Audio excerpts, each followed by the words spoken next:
Yo, what's up mga boss? Welcome back naman sa ating YouTube channel.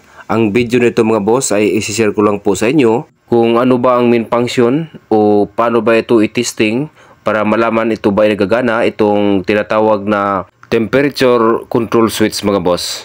Ito po ay ginagamit po ito sa mga electric tube vulcanizing machine mga boss. Itong hinawakan natin dito po sa loob, kung buksan natin yan, dyan po nakalagay ang temperature control switch mga boss. At napaka-importante po na may nagpapangsyon o gagana po ang temperature control switch mga boss, dahil ito pong temperature control switch siya po ang nag-maintain sa heat temperature para hindi po masira yung binubulkanize nyo na interior mga boss, okay? At may dalawang klase po na itong temperature control switch mga boss or thermal switch.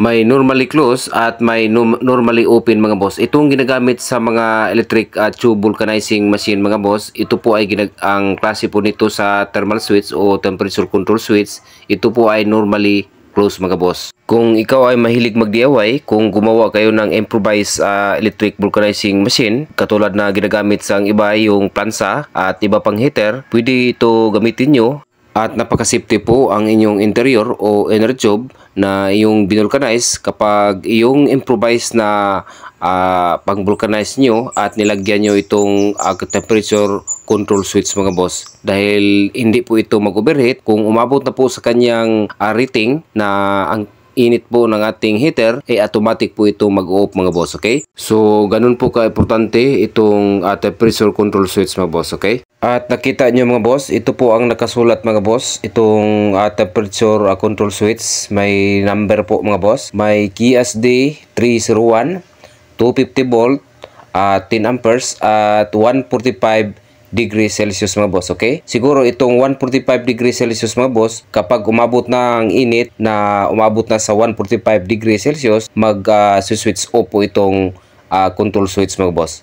Okay? Dahil itong type na switch mga boss, ito po ay normally close mga boss. Mag-open ito kapag umabot na sa 145 degrees Celsius mga boss. Okay? At ngayon, buksan natin to mga boss. Pakita ko sa inyo itong temperature switch mga boss. Okay? Okay, kita nyo mga boss. Okay? Yan po. Yan po nakalagay ang kanyang control switch mga boss. Okay, klaro po natin.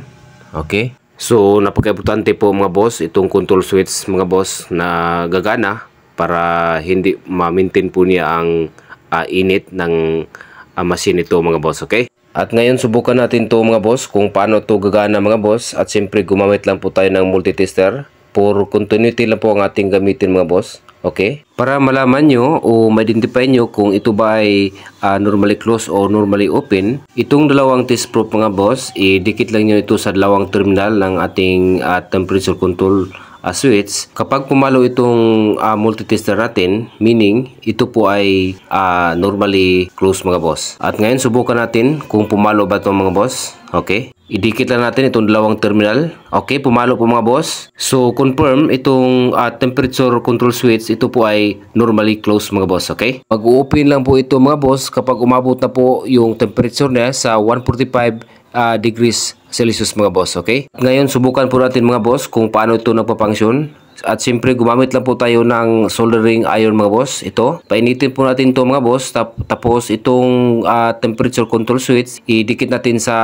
soldering iron para malaman natin kung gagana ba o mag-open ba itong control switch niya mga boss, okay? At ngayon, uminit na po ang ating soldering iron mga boss. At ngayon, subukan natin para malaman natin kung paano ito gagana o paano ito magpangsyon ang control switch mga boss, okay? Sundan nyo lang ang video nito mga boss para malaman nyo kung paano ito i-check itong temperature control switch mga boss. Idikit lang natin ito mga boss, itong dalawang test probe sa terminal ng ating temperature control switch mga boss. Dahil ito ay normally closed type itong temperature switch mga boss, tingnan nyo, pumalo po ang ating multitester mga boss, okay? Hintayin lang natin mga boss, kapag uminit na itong temperature switch control, umabot na sa 145 degrees Celsius, tingnan natin kung magsuswitch off ba itong temperature switch mga boss, okay? Hintayin natin mga boss, medyo mainit na ang kamay ko. Okay? Tingnan nyo mga boss, lumagotok po ang ating temperature control switch mga boss, sabay switch off. At tingnan nyo ating multitester, bumalik na po sa kanyang pwesto, meaning wala na po itong continuity, nagsuswitch off na po ito mga boss. At ngayon ilayo natin sa soldering iron mga boss. Okay? At hintayin natin mga boss bumalik sa normal yung init ng ating temperature control switch para bumalik po mag-switch on na po ito mga boss. At tingnan natin tong multitester kung pumalo ba kapag bumalik na sa normal yung init natin temperature. Okay? Okay, yun. Okay, bumalik na po sa normal mga boss. Nagsuswitch on na po ito mga boss dahil itong temperature control switch ay normally closed type mga boss. Okay? At yan lang po ating kabuang video mga boss at maraming salamat sa inyong panonood at God bless. Ingat po sa pag-DIY.